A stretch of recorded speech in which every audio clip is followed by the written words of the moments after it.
ओम श्री गणेशाय नमः। श्री शनैश्चर स्तोत्र। कोणोन्तको रौद्रयमोऽथ बभ्रुः कृष्णः शनिः पिङ्गलमन्दसौरिः नित्यं स्मृतो यो हरते च पीडां तस्मै नमः श्रीरविनन्दनाय।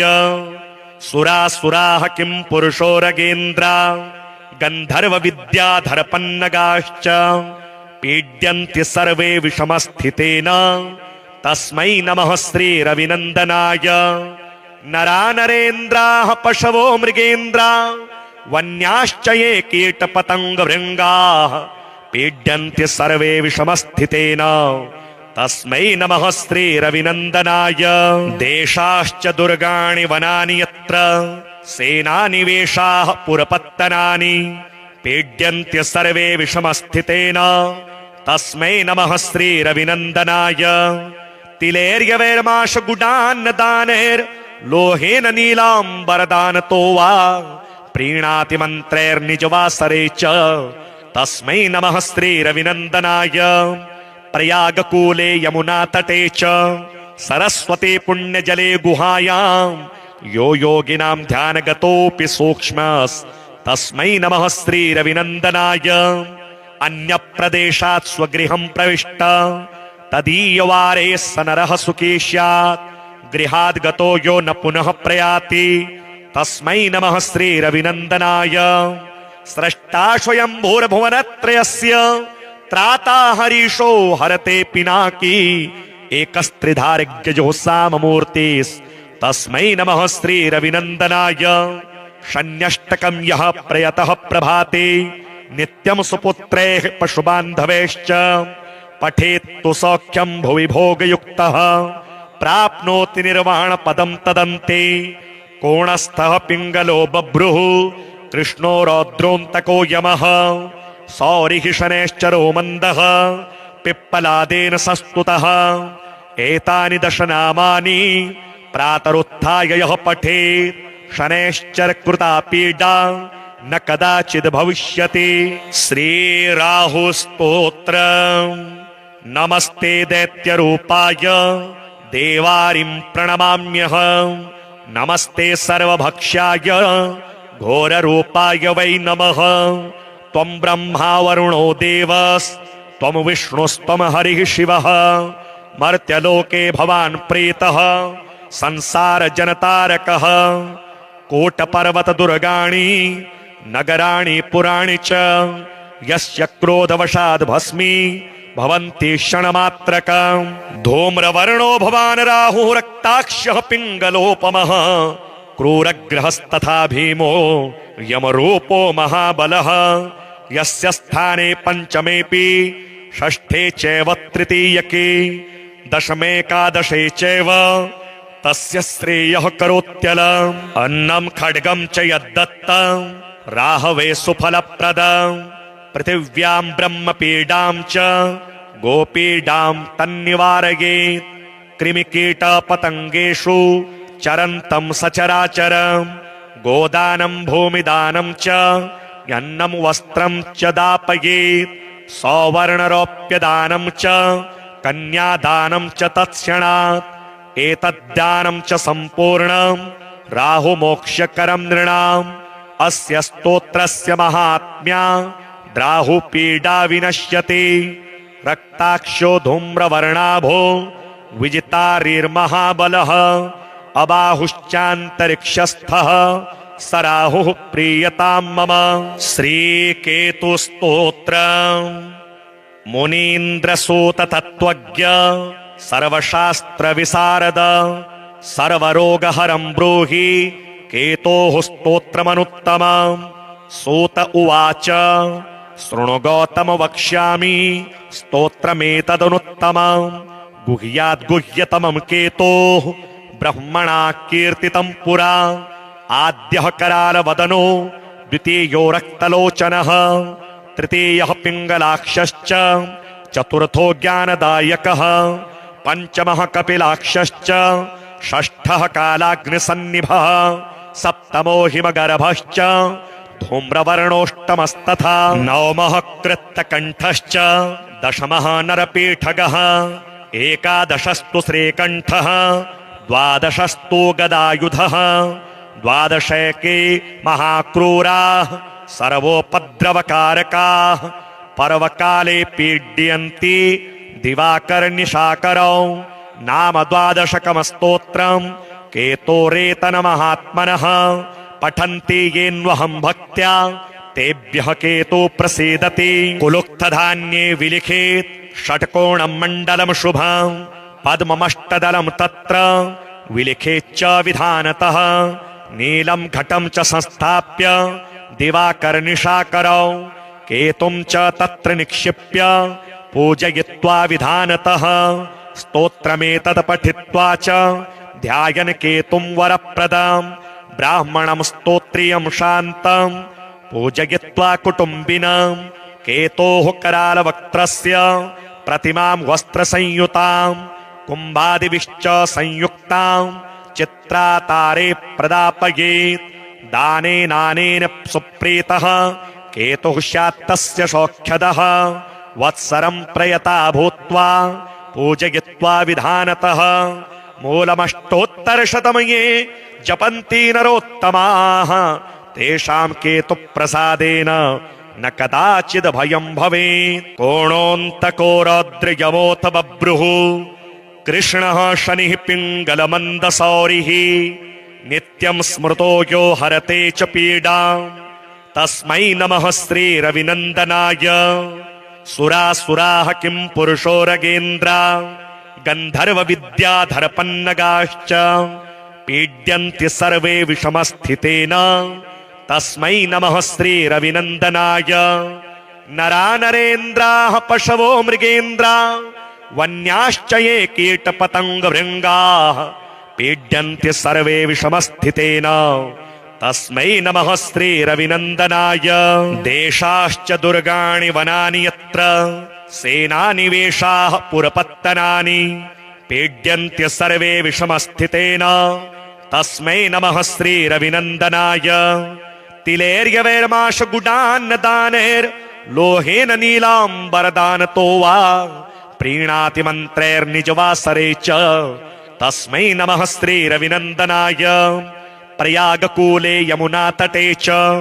सरस्वती पुण्यजले गुहायां यो योगिनां ध्यानगतोऽपि सूक्ष्मस्तस्मै नमः श्रीरविनन्दनाय अन्यप्रदेशात् स्वगृहं प्रविष्ट तदीयवारे स नरः सुखी स्यात् गृहाद् गतो यो न पुनः प्रयाति तस्मै नमः श्रीरविनन्दनाय स्रष्टा स्वयंभूर्भुवनत्रयस्य त्राता हरीशो हरते पिनाकी एकस्त्रिधारिज्ञजो साममूर्तिस्तस्मै नमः श्रीरविनन्दनाय शन्यष्टकं यः प्रयतः प्रभाते नित्यं सुपुत्रैः पशुबान्धवैश्च पठेत्तु सौख्यं भुवि भोगयुक्तः प्राप्नोति निर्वाणपदं तदन्ते कोणस्थः पिङ्गलो बभ्रुः कृष्णो रौद्रोऽन्तको यमः सौरिः शनैश्चरो मन्दः पिप्पलादेन संस्तुतः एतानि दशनामानि प्रातरुत्थाय यः पठेत् शनैश्चरकृता पीडा न कदाचिद् भविष्यति श्रीराहुस्तोत्रम् नमस्ते दैत्यरूपाय देवारिं प्रणमाम्यहम् नमस्ते सर्वभक्ष्याय घोररूपाय वै नमः त्वं ब्रह्मा वरुणो देवस्त्वं विष्णुस्त्वं हरिः शिवः मर्त्यलोके भवान् प्रीतः संसारजनतारकः कोटपर्वतदुर्गाणि नगराणि पुराणि च यस्य क्रोधवशाद् भस्मी भवन्ति क्षणमात्रकम् धूम्रवर्णो भवान् राहुः रक्ताक्षः पिङ्गलोपमः क्रूरग्रहस्तथा भीमो यमरूपो महाबलः यस्य स्थाने पञ्चमेऽपि षष्ठे चैव तृतीयके दशमेकादशे चैव तस्य श्रेयः करोत्यलम् अन्नं खड्गं च यद्दत्तं राहवे सुफलप्रदम् पृथिव्यां ब्रह्मपीडां च गोपीडां तन्निवारयेत् कृमिकीटपतङ्गेषु चरन्तं सचराचरम् गोदानं भूमिदानं च अन्नं वस्त्रं च दापयेत् सौवर्णरोप्यदानं च कन्यादानं च तत्क्षणात् एतद्दानं च सम्पूर्णं राहुमोक्षकरं नृणाम् अस्य स्तोत्रस्य महात्म्या द्राहुपीडा विनश्यति रक्ताक्षो धूम्रवर्णाभो विजितारिर्महाबलः अबाहुश्चान्तरिक्षस्थः स राहुः प्रीयतां मम। श्रीकेतुस्तोत्र मुनीन्द्रसूत तत्त्वज्ञ सर्वशास्त्रविशारद सर्वरोगहरं ब्रूहि केतोः स्तोत्रमनुत्तमम्। सूत उवाच शृणु गौतम वक्ष्यामि स्तोत्रमेतदनुत्तमम् गुह्याद्गुह्यतमं केतोः ब्रह्मणा कीर्तितं पुरा आद्यः करालवदनो द्वितीयो रक्तलोचनः तृतीयः पिङ्गलाक्षश्च चतुर्थो ज्ञानदायकः पंचमः कपिलाक्षश्च षष्ठः कालाग्निसन्निभः सप्तमो हिमगर्भश्च धूम्रवर्णोष्टमस्तथा नवमः कृत्तकण्ठश्च दशमः नरपीठगः एकादशस्तु श्रीकण्ठः द्वादशस्तु गदायुधः द्वादशैके महाक्रूराः सर्वोपद्रवकारकाः पर्वकाले पीड्यन्ति दिवाकरनिशाकरौ नाम द्वादशकमस्तोत्रम् केतोरेतनमहात्मनः पठन्ति येन्वहं भक्त्या तेभ्यः केतु प्रसीदति। कुलुक्तधान्ये विलिखेत् षट्कोणं मण्डलं शुभं पद्ममष्टदलं तत्र विलिखेच्च विधानतः नीलं घटं च संस्थाप्य दिवाकरनिशाकरौ केतुं च तत्र निक्षिप्य पूजयित्वा विधानतः स्तोत्रमेतत् पठित्वा च ध्यायन् केतुं वरप्रदम् ब्राह्मणं स्तोत्रियं शान्तं पूजयित्वा कुटुम्बिनं केतोः करालवक्त्रस्य प्रतिमां वस्त्रसंयुतां कुम्भादिभिश्च संयुक्तां चित्रातारे प्रदापयेत् दानेनानेन सुप्रीतः केतुः स्यात्तस्य सौख्यदः वत्सरं प्रयता भूत्वा पूजयित्वा विधानतः मूलमष्टोत्तरशतमये जपन्ति नरोत्तमाः तेषां केतुप्रसादेन न कदाचिद् भयं भवेत्। कोणोऽन्तको रौद्रयमोऽथ बभ्रुः कृष्णः शनिः पिङ्गलमन्दसौरिः नित्यं स्मृतो यो हरते च पीडां तस्मै नमः श्रीरविनन्दनाय। सुरासुराः किं पुरुषो रगेन्द्रा गन्धर्वविद्याधरपन्नगाश्च पीड्यन्ति सर्वे विषमस्थितेन तस्मै नमः श्रीरविनन्दनाय।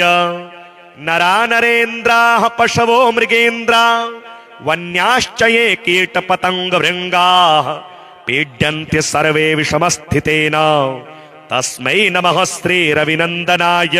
देशाश्च दुर्गाणि वनानि यत्र सेनानिवेशाः पुरपत्तनानि पीड्यन्ति सर्वे विषमस्थितेन तस्मै नमः श्रीरविनन्दनाय। तिलेर्यवैर्माशगुडान्नदानैर्लोहेन नीलाम्बरदानतो वा प्रीणाति मन्त्रैर्निजवासरे च तस्मै नमः श्रीरविनन्दनाय। प्रयागकूले यमुनातटे च सरस्वती पुण्यजले गुहायां यो योगिनां ध्यानगतोऽपि सूक्ष्मस्तस्मै नमः श्रीरविनन्दनाय। अन्यप्रदेशात् स्वगृहं प्रविष्ट तदीयवारे स नरः सुखी स्यात् गृहाद् गतो यो न पुनः प्रयाति तस्मै नमः श्रीरविनन्दनाय।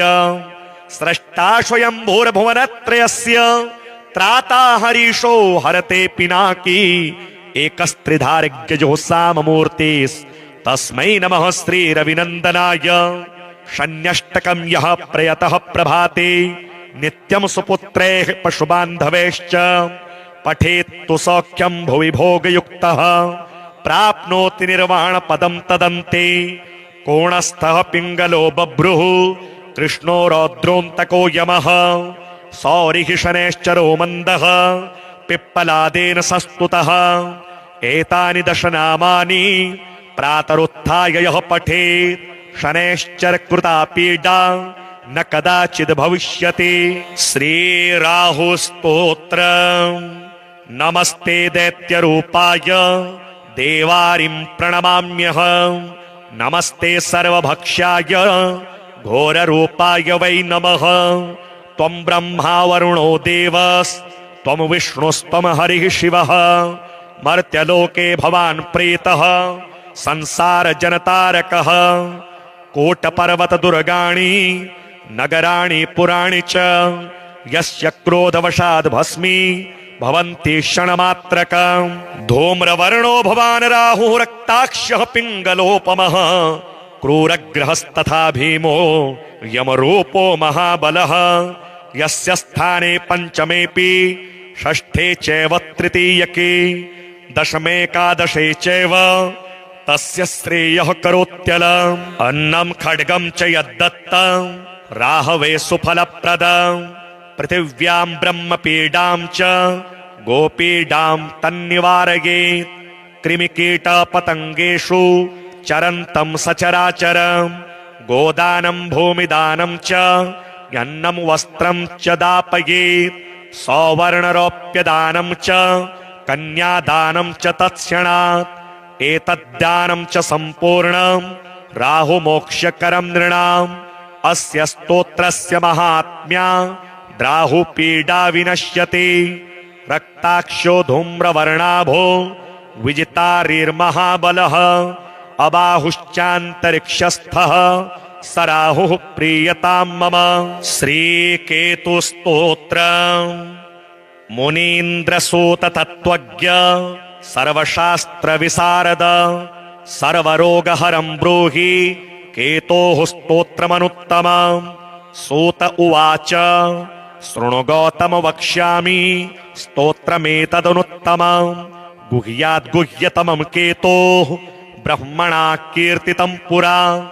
आद्यः करालवदनो द्वितीयो रक्तलोचनः तृतीयः पिङ्गलाक्षश्च चतुर्थो ज्ञानदायकः पञ्चमः कपिलाक्षश्च षष्ठः कालाग्निसन्निभः सप्तमो हिमगर्भश्च धूम्रवर्णोष्टमस्तथा नवमः कृत्तकण्ठश्च दशमः नरपीठगः एकादशस्तु श्रीकण्ठः द्वादशस्तु गदायुधः द्वादशैके महाक्रूराः सर्वोपद्रवकारकाः पर्वकाले पीड्यन्ति दिवाकरनिशाकरौ नाम द्वादशकमस्तोत्रम् केतोरेतनमहात्मनः पठन्ति येन्वहं भक्त्या तेभ्यः केतु प्रसीदति कुलुक्तधान्ये विलिखेत् षट्कोणं मण्डलं शुभं पद्ममष्टदलं तत्र विलिखेच्च विधानतः नीलं घटं च संस्थाप्य दिवाकरनिशाकरौ केतुं च तत्र निक्षिप्य पूजयित्वा विधानतः स्तोत्रमेतत् पठित्वा च ध्यायन् केतुं वरप्रदं ब्राह्मणं स्तोत्रियं शान्तं पूजयित्वा कुटुम्बिनं केतोः करालवक्त्रस्य प्रतिमां वस्त्रसंयुतां कुम्भादिभिश्च संयुक्तां चित्रातारे प्रदापयेत् दानेनानेन सुप्रीतः केतुः स्यात्तस्य सौख्यदः वत्सरं प्रयता भूत्वा पूजयित्वा विधानतः मूलमष्टोत्तरशतमये जपन्ति नरोत्तमाः तेषां केतुप्रसादेन न कदाचिद् भयं भवेत् कोणोऽन्तको रौद्रयमोऽथ बभ्रुः कृष्णः शनिः पिङ्गलमन्दसौरिः नित्यं स्मृतो यो हरते च पीडाम्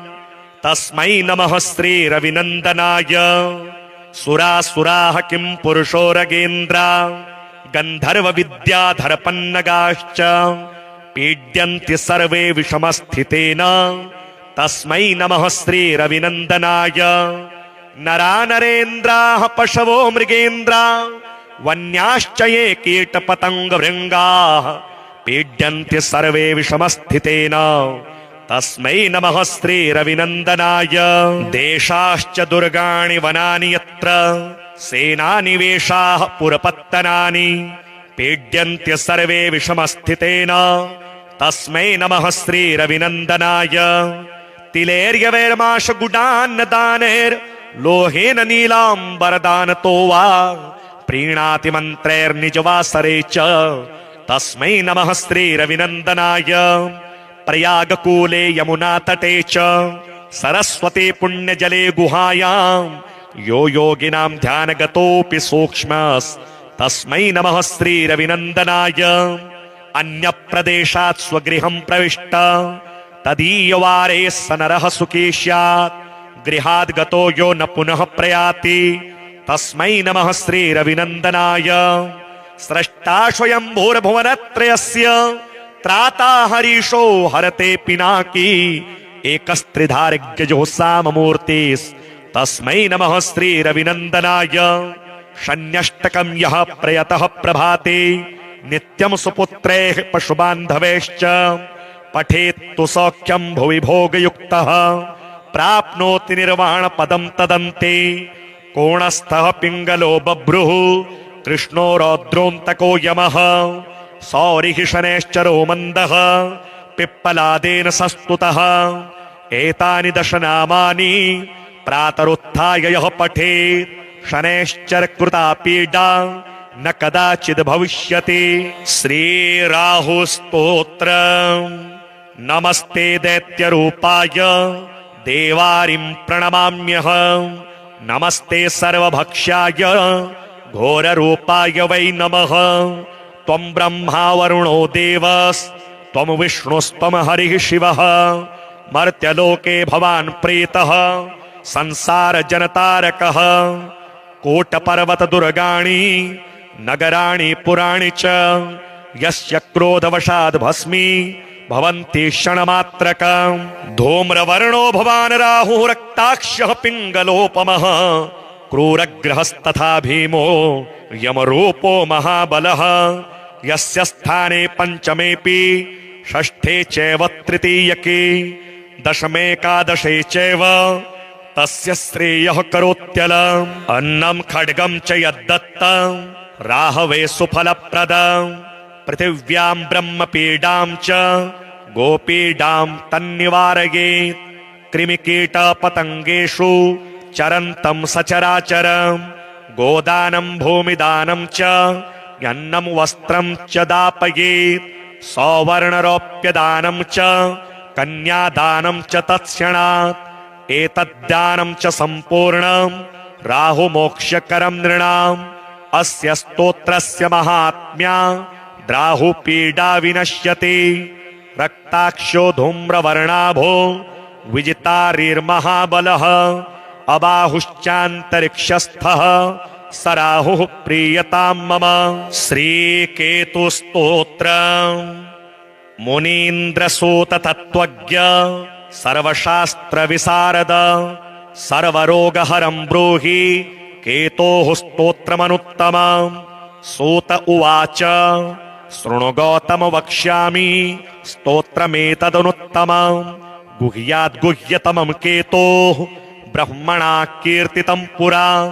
आद्यः करालवदनो द्वितीयो रक्तलोचनः तृतीयः पिङ्गलाक्षश्च चतुर्थो ज्ञानदायकः पञ्चमः कपिलाक्षश्च षष्ठः कालाग्निसन्निभः सप्तमो हिमगर्भश्च धूम्रवर्णोष्टमस्तथा नवमः कृत्तकण्ठश्च दशमः नरपीठगः एकादशस्तु श्रीकण्ठः द्वादशस्तु गदायुधः द्वादशैके महाक्रूराः सर्वोपद्रवकारकाः पर्वकाले पीड्यन्ति दिवाकरनिशाकरौ नाम द्वादशकमस्तोत्रम् केतोरेतनमहात्मनः पठन्ति येन्वहं भक्त्या तेभ्यः केतो प्रसीदति कुलुक्तधान्ये विलिखेत् षट्कोणं मण्डलं शुभं पद्ममष्टदलं तत्र विलिखेच्च विधानतः नीलं घटं च संस्थाप्य दिवाकरनिशाकरौ केतुं च तत्र निक्षिप्य पूजयित्वा विधानतः स्तोत्रमेतत् पठित्वा च ध्यायन् केतुं वरप्रदम् ब्राह्मणं स्तोत्रियं शान्तं पूजयित्वा कुटुम्बिनं केतोः करालवक्त्रस्य प्रतिमां वस्त्रसंयुतां कुम्भादिभिश्च संयुक्तां चित्रातारे प्रदापयेत् दानेनानेन सुप्रीतः केतुः स्यात्तस्य सौख्यदः वत्सरं प्रयता भूत्वा पूजयित्वा विधानतः मूलमष्टोत्तरशतमये जपन्ति नरोत्तमाः तेषां केतुप्रसादेन न कदाचिद् भयं भवेत्। कोणोऽन्तको रौद्रयमोऽथ बभ्रुः कृष्णः शनिः पिङ्गलमन्दसौरिः नित्यं स्मृतो यो हरते च पीडां तस्मै नमः श्रीरविनन्दनाय। सुरासुराः किं पुरुषो रगेन्द्रा गन्धर्वविद्याधरपन्नगाश्च पीड्यन्ति सर्वे विषमस्थितेन तस्मै नमः श्रीरविनन्दनाय। नरा नरेन्द्राः पशवो मृगेन्द्रा वन्याश्च ये कीटपतङ्गभृङ्गाः पीड्यन्ति सर्वे विषमस्थितेन तस्मै नमः श्रीरविनन्दनाय।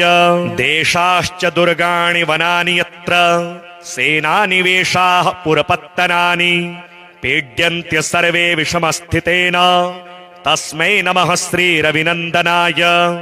तिलेर्यवैर्माशगुडान्नदानैर्लोहेन नीलाम्बरदानतो वा प्रीणाति मन्त्रैर्निजवासरे च तस्मै नमः श्रीरविनन्दनाय। प्रयागकूले यमुनातटे च सरस्वती पुण्यजले गुहायां यो योगिनां ध्यानगतोऽपि सूक्ष्मस्तस्मै नमः श्रीरविनन्दनाय। अन्यप्रदेशात् स्वगृहं प्रविष्ट तदीयवारे स नरः सुखी स्यात् गृहाद् गतो यो न पुनः प्रयाति तस्मै नमः श्रीरविनन्दनाय।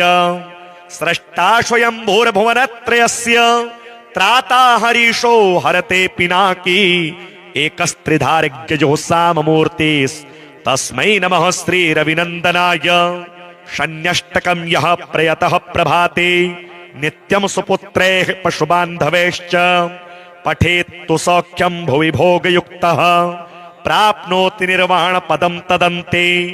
कोणस्थः पिङ्गलो बभ्रुः कृष्णो रौद्रोऽन्तको यमः सौरिः शनैश्चरो मन्दः पिप्पलादेन संस्तुतः। एतानि दशनामानि प्रातरुत्थाय यः पठेत् शनैश्चर कृता पीडा न कदाचिद् भविष्यति। श्रीराहुस्तोत्रम्। नमस्ते दैत्यरूपाय देवारिं प्रणमाम्यहम् नमस्ते सर्वभक्ष्याय घोररूपाय वै नमः। त्वं ब्रह्मा वरुणो देवस्त्वं विष्णुस्त्वं हरिः शिवः मर्त्यलोके भवान् प्रीतः संसारजनतारकः। कोटपर्वतदुर्गाणि नगराणि पुराणि च यस्य क्रोधवशाद् भस्मी भवन्ति क्षणमात्रकम्। धूम्रवर्णो भवान् राहुः रक्ताक्षः पिङ्गलोपमः क्रूरग्रहस्तथा भीमो यमरूपो महाबलः। यस्य स्थाने पञ्चमेऽपि षष्ठे चैव तृतीयके दशमेकादशे चैव तस्य श्रेयः करोत्यलम्। अन्नं खड्गं च यद्दत्तं राहवे सुफलप्रदम् पृथिव्यां ब्रह्मपीडां च गोपीडां तन्निवारयेत्। कृमिकीटपतङ्गेषु चरन्तं सचराचरम् गोदानं भूमिदानं च अन्नं वस्त्रं च दापयेत्। सौवर्णरौप्यदानं च कन्यादानं च तत्क्षणात्। एतद्दानं च सम्पूर्णं राहुमोक्षकरं नृणाम्। अस्य स्तोत्रस्य महात्म्या राहुपीडा विनश्यति। रक्ताक्षो धूम्रवर्णाभो विजितारिर्महाबलः अबाहुश्चान्तरिक्षस्थः स राहुः प्रीयतां मम। श्रीकेतुस्तोत्रम्। मुनीन्द्रसूत तत्त्वज्ञ सर्वशास्त्रविशारद सर्वरोगहरं ब्रूहि केतोः स्तोत्रमनुत्तमम्। सूत उवाच शृणु गौतम वक्ष्यामि स्तोत्रमेतदनुत्तमम्। गुह्याद्गुह्यतमम् केतोः ब्रह्मणा कीर्तितम् पुरा। आद्यः करालवदनो द्वितीयो रक्तलोचनः तृतीयः पिङ्गलाक्षश्च चतुर्थो ज्ञानदायकः पञ्चमः कपिलाक्षश्च षष्ठः कालाग्निसन्निभः सप्तमो हिमगर्भश्च धूम्रवर्णोष्टमस्तथा नवमः कृत्तकण्ठश्च दशमः नरपीठगः एकादशस्तु श्रीकण्ठः द्वादशस्तु गदायुधः द्वादशैके महाक्रूराः सर्वोपद्रवकारकाः पर्वकाले पीड्यन्ति दिवाकरनिशाकरौ नाम द्वादशकमस्तोत्रम् केतोरेतनमहात्मनः पठन्ति येन्वहं भक्त्या तेभ्यः केतु प्रसीदति। कुलुक्तधान्ये विलिखेत् षट्कोणं मण्डलं शुभं पद्ममष्टदलं तत्र विलिखेच्च विधानतः नीलं घटं च संस्थाप्य दिवाकरनिशाकरौ केतुं च तत्र निक्षिप्य पूजयित्वा विधानतः स्तोत्रमेतत् पठित्वा च ध्यायन् केतुं वरप्रदम् ब्राह्मणं स्तोत्रियं शान्तं पूजयित्वा कुटुम्बिनं केतोः करालवक्त्रस्य प्रतिमां वस्त्रसंयुतां कुम्भादिभिश्च संयुक्तां चित्रातारे प्रदापयेत्। दानेनानेन सुप्रीतः केतुः स्यात् तस्य सौख्यदः वत्सरं प्रयता भूत्वा पूजयित्वा विधानतः मूलमष्टोत्तरशतमये जपन्ति नरोत्तमाः तेषां केतुप्रसादेन न कदाचिद् भयं भवेत्। कोणोऽन्तको रौद्रयमोऽथ बभ्रुः कृष्णः शनिः पिङ्गलमन्दसौरिः नित्यं स्मृतो यो हरते च पीडाम् तस्मै नमः श्रीरविनन्दनाय। सुरासुराः किं पुरुषो रगेन्द्रा गन्धर्वविद्याधरपन्नगाश्च पीड्यन्ति सर्वे विषमस्थितेन तस्मै नमः श्रीरविनन्दनाय। नरा नरेन्द्राः पशवो मृगेन्द्रा वन्याश्च ये कीटपतङ्गभृङ्गाः पीड्यन्ति सर्वे विषमस्थितेन तस्मै नमः श्रीरविनन्दनाय। देशाश्च दुर्गाणि वनानि यत्र सेनानिवेशाः पुरपत्तनानि पीड्यन्ति सर्वे विषमस्थितेन तस्मै नमः श्रीरविनन्दनाय। तिलेर्यवैर्माशगुडान्नदानैर्लोहेन नीलाम्बरदानतो वा प्रीणाति मन्त्रैर्निजवासरे च तस्मै नमः श्रीरविनन्दनाय। प्रयागकूले यमुनातटे च सरस्वती पुण्यजले गुहायां यो योगिनां ध्यानगतोऽपि सूक्ष्मस्तस्मै नमः श्रीरविनन्दनाय। अन्यप्रदेशात् स्वगृहं प्रविष्ट तदीयवारे स नरः सुखी स्यात् गृहाद् गतो यो न पुनः प्रयाति तस्मै नमः श्रीरविनन्दनाय। स्रष्टा स्वयंभूर्भुवनत्रयस्य त्राता हरीशो हरते पिनाकी एकस्त्रिधारिज्ञजो साममूर्तिस्तस्मै नमः श्रीरविनन्दनाय। शन्यष्टकं यः प्रयतः प्रभाते नित्यं सुपुत्रैः पशुबान्धवैश्च पठेत्तु सौख्यं भुवि भोगयुक्तः प्राप्नोति निर्वाणपदं तदन्ते। कोणस्थः पिङ्गलो बभ्रुः कृष्णो रौद्रोऽन्तको यमः सौरिः शनैश्चरो मन्दः पिप्पलादेन संस्तुतः। एतानि दशनामानि प्रातरुत्थाय यः पठेत् शनैश्चरकृता पीडा न कदाचिद् भविष्यति। श्रीराहुस्तोत्रम्। नमस्ते दैत्यरूपाय देवारिं प्रणमाम्यहम् नमस्ते सर्वभक्ष्याय घोररूपाय वै नमः। त्वं ब्रह्मा वरुणो देवस्त्वं विष्णुस्त्वं हरिः शिवः मर्त्यलोके भवान् प्रीतः संसारजनतारकः।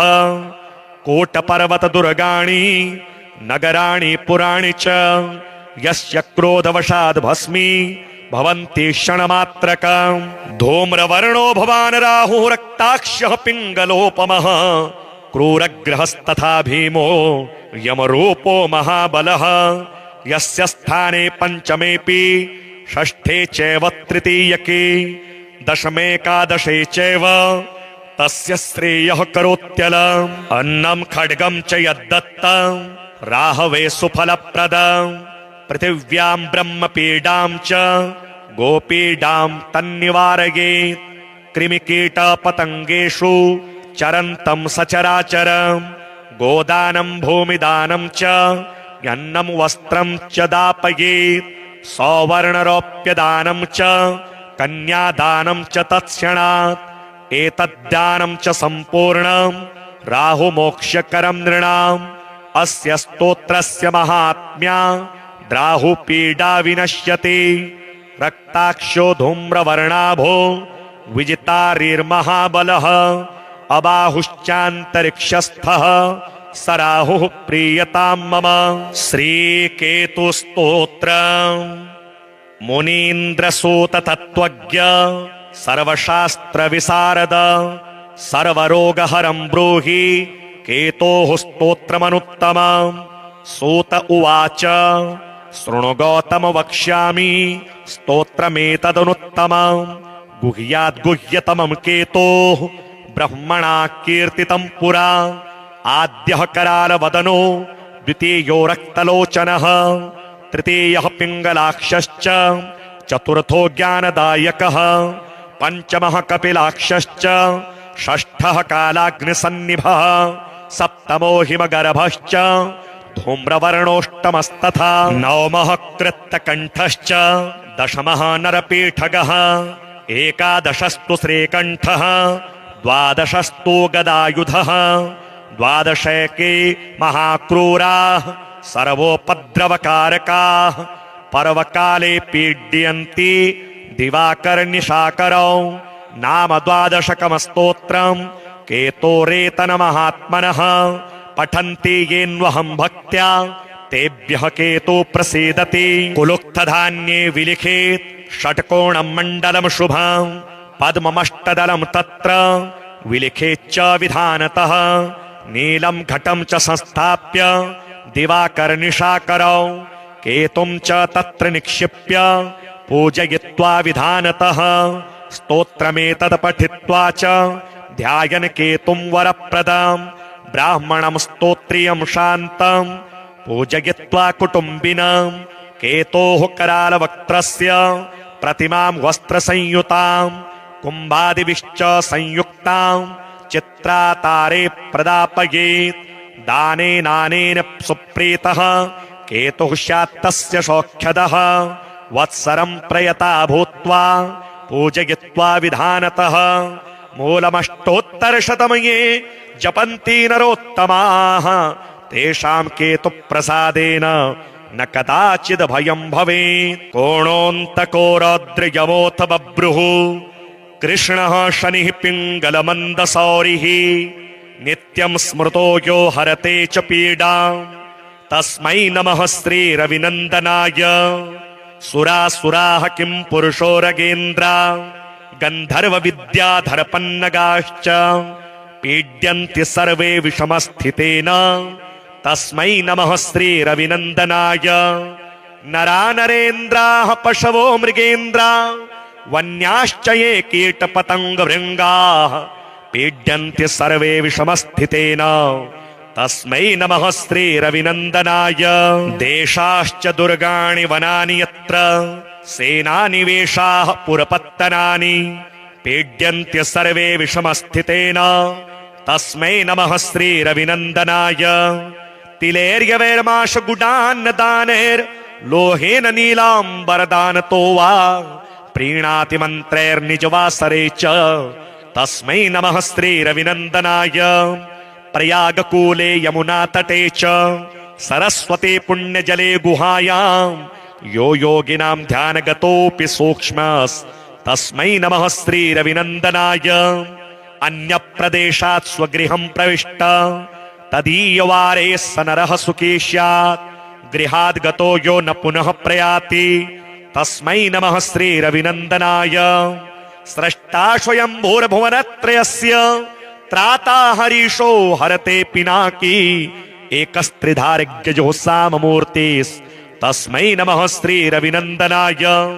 शन्यष्टकं यः प्रयतः प्रभाते नित्यं सुपुत्रैः पशुबान्धवैश्च पठेत्तु सौख्यं भुवि भोगयुक्तः प्राप्नोति निर्वाणपदं तदन्ते। कोणस्थः पिङ्गलो बभ्रुः कृष्णो रौद्रोऽन्तको यमः सौरिः शनैश्चरो मन्दः पिप्पलादेन संस्तुतः। एतानि दशनामानि प्रातरुत्थाय यः पठेत् शनैश्चर कृता पीडा न कदाचिद् भविष्यति।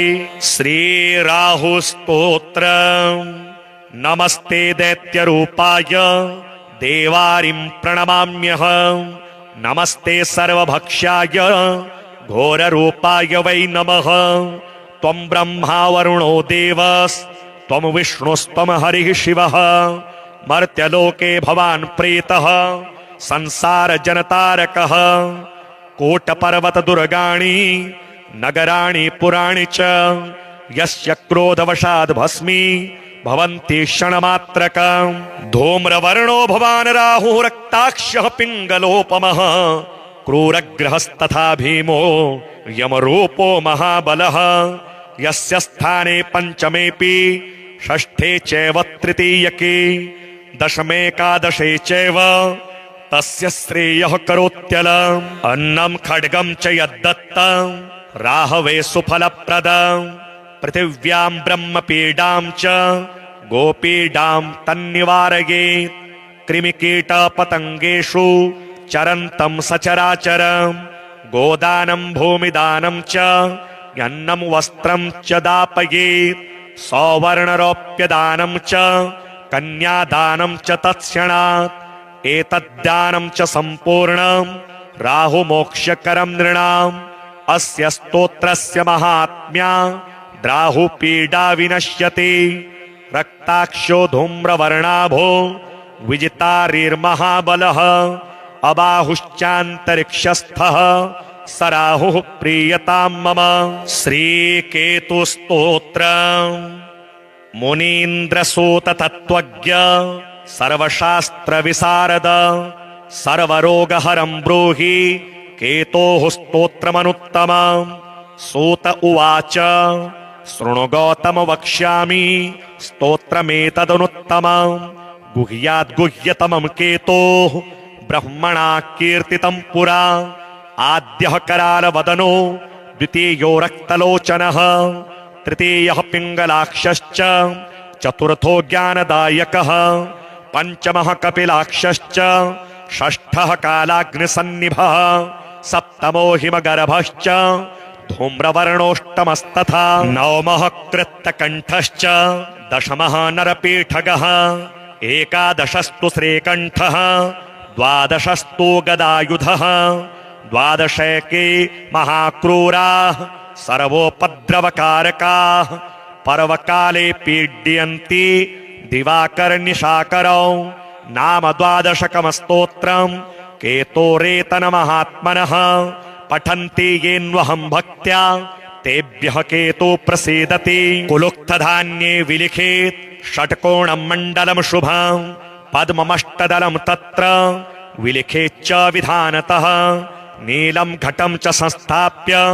दिवाकरनिशाकरौ केतुं च तत्र निक्षिप्य पूजयित्वा विधानतः स्तोत्रमेतत् पठित्वा च ध्यायन् केतुं वरप्रदम् ब्राह्मणं स्तोत्रियं शान्तं पूजयित्वा कुटुम्बिनं केतोः करालवक्त्रस्य प्रतिमां वस्त्रसंयुतां कुम्भादिभिश्च संयुक्तां चित्रातारे प्रदापयेत् दानेनानेन सुप्रीतः केतुः स्यात् तस्य सौख्यदः वत्सरं प्रयता भूत्वा पूजयित्वा विधानतः मूलमष्टोत्तरशतमये जपन्ति नरोत्तमाः तेषां केतुप्रसादेन न कदाचिद् भयं भवेत् कोणोऽन्तको रौद्रयमोऽथ बभ्रुः कृष्णः शनिः पिङ्गलमन्दसौरिः नित्यं स्मृतो यो हरते च पीडाम् तस्मै नमः श्रीरविनन्दनाय। सुरासुराः किं पुरुषो रगेन्द्रा गन्धर्व विद्याधरपन्नगाश्च पीड्यन्ति सर्वे विषमस्थितेन तस्मै नमः श्रीरविनन्दनाय। नरा नरेन्द्राः पशवो मृगेन्द्रा वन्याश्च ये कीटपतङ्गभृङ्गाः पीड्यन्ति सर्वे विषमस्थितेन तस्मै नमः श्रीरविनन्दनाय। देशाश्च दुर्गाणि वनानि यत्र सेनानिवेशाः पुरपत्तनानि पीड्यन्ति सर्वे विषमस्थितेन तस्मै नमः श्रीरविनन्दनाय। तिलेर्यवैर्माशगुडान्नदानैर्लोहेन नीलाम्बरदानतो वा प्रीणाति मन्त्रैर्निजवासरे च तस्मै नमः श्रीरविनन्दनाय। प्रयागकूले यमुनातटे च सरस्वती पुण्यजले गुहायां यो योगिनां ध्यानगतोऽपि सूक्ष्मस्तस्मै नमः श्रीरविनन्दनाय। अन्यप्रदेशात् स्वगृहं प्रविष्ट तदीयवारे स नरः सुखी स्यात् गृहाद् गतो यो न पुनः प्रयाति तस्मै नमः श्रीरविनन्दनाय। स्रष्टा स्वयंभूर्भुवनत्रयस्य त्राता हरीशो हरते पिनाकी एकस्त्रिधारिज्ञजो साममूर्तिस्तस्मै नमः श्रीरविनन्दनाय। शन्यष्टकं यः प्रयतः प्रभाते नित्यं सुपुत्रैः पशुबान्धवैश्च पठेत्तु सौख्यं भुवि भोगयुक्तः प्राप्नोति निर्वाणपदं तदन्ते।